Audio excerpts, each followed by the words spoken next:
मुंबई से बैंकॉक जाने वाली फ्लाइट में पक्षी का घोंसला। एयर इंडिया की उड़ान में 3 घंटे की देरी। यात्रियों ने उठाए सुरक्षा पर सवाल। विशेष report SL news. Air safety में इतनी बड़ी चूक, कहाँ और कैसे हुई यह घटना? यह घटना मुंबई के छत्रपति शिवाजी महाराज अंतर्राष्ट्रीय हवाई अड्डे की है। एयर इंडिया की फ्लाइट AI 330 बैंकॉक के लिए रवाना होने ही वाली थी। बोर्डिंग लगभग पूरी हो चुकी थी। ग्राउंड स्टाफ टेक्निकल निरीक्षण प्री फ्लाइट इंस्पेक्शन कर रहा था, तभी कुछ असामान्य देखा गया। इंजीनियर को विमान के बाएं पंख लेफ्ट विंग के पास कुछ सूखी घास और पत्तियां दिखाई दी। पहले तो वह इसे कचरा समझे, लेकिन जब पास जाकर देखा तो वो एक पक्षी का घोंसला निकला जिसमें 2 अंडे रखे हुए थे। फ्लाइट के टेक ऑफ में अब कुछ ही मिनट बाकी थे, लेकिन सुरक्षा कारणों से तत्काल विमान को ग्राउंड कर दिया गया। यात्रियों को फिर से वेटिंग लाउंज में भेजा गया। पूरी प्रक्रिया में 3 घंटे से अधिक का समय लग गया। यात्रियों की परेशानी और गुस्सा। विमान में 180 से अधिक यात्री सवार थे, जिनमें कई विदेशी नागरिक, बिजनेस ट्रैवलर और परिवार शामिल थे। देरी को लेकर यात्री बेहद नाराज नजर आए। यात्री संजीव मल्होत्रा का कहना था, टेक्निकल प्रॉब्लम होती तो समझ आता, लेकिन घोंसला, क्या यही है हमारी एविएशन सेफ्टी? कई यात्रियों ने सोशल मीडिया पर वीडियो और पोस्ट डालने शुरू कर दिए। देखते ही देखते hush bird nest in air India trend करने लगा। सोशल मीडिया पर भड़की आग। वीडियो में देखा गया कि ग्राउंड स्टाफ विंग से घोंसले को निकाल रहे हैं। कुछ यात्रियों ने कमेंट किया, क्या अब चिड़ियों को बोर्डिंग पास मिलेगा? घोंसले में अंडे थे पर फ्लाइट में भरोसा नहीं था। अब फ्लाइट में बर्ड स्ट्राइक नहीं, बर्ड नेस्ट है। कितना खतरनाक है यह? एविएशन एक्सपर्ट्स के मुताबिक विंग फ्लैप्स विमान के टेक ऑफ और लैंडिंग में अहम भूमिका निभाते हैं। वहां कोई अवरोध होना संतुलन बिगाड़ सकता है। घोंसले में मौजूद सूखी घास और प्लास्टिक ज्वलनशील होती है।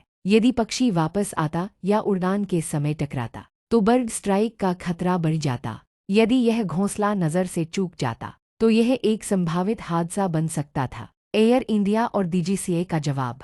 एयर इंडिया ने अपनी प्रतिक्रिया में कहा, हम सुरक्षा से कोई समझौता नहीं करते। विमान की पूरी जांच की गई है और यात्रियों को वैकल्पिक फ्लाइट या रिफंड की पेशकश की गई। वहीं DGCA directorate general of civil aviation ने तुरंत मामले की जांच के आदेश दिए हैं।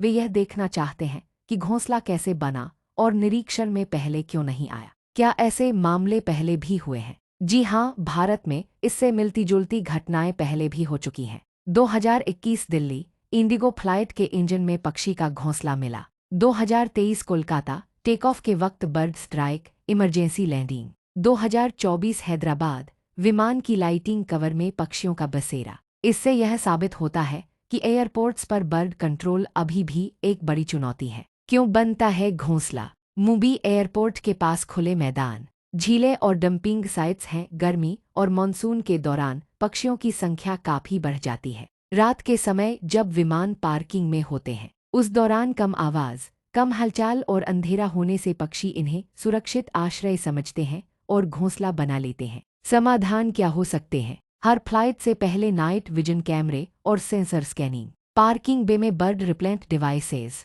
एप्रन और रनवे जोन में बायोकॉस्टिक डिटरेंट सिस्टम। एयरपोर्ट के 5 किमी के दायरे में खुले कचरे और जलस्रोत हटाना। क्या इस घटना से एयर इंडिया की छवि को नुकसान? निश्चित रूप से। घटना के बाद एयर इंडिया को सोशल मीडिया पर आलोचना झेलनी पड़ी। कई यात्रियों ने दूसरे ब्रांड की एयरलाइंस को चुना। मीडिया में लगातार खबरें चल रही हैं, भरोसे की कमी और सुरक्षा पर सवाल। हालांकि कुछ विशेषज्ञों ने इस बात की सराहना भी की कि विमान उड़ने से पहले ही खतरे को पहचान लिया गया, जिससे बड़ा हादसा टल गया। एक घोंसला और कई सवाल।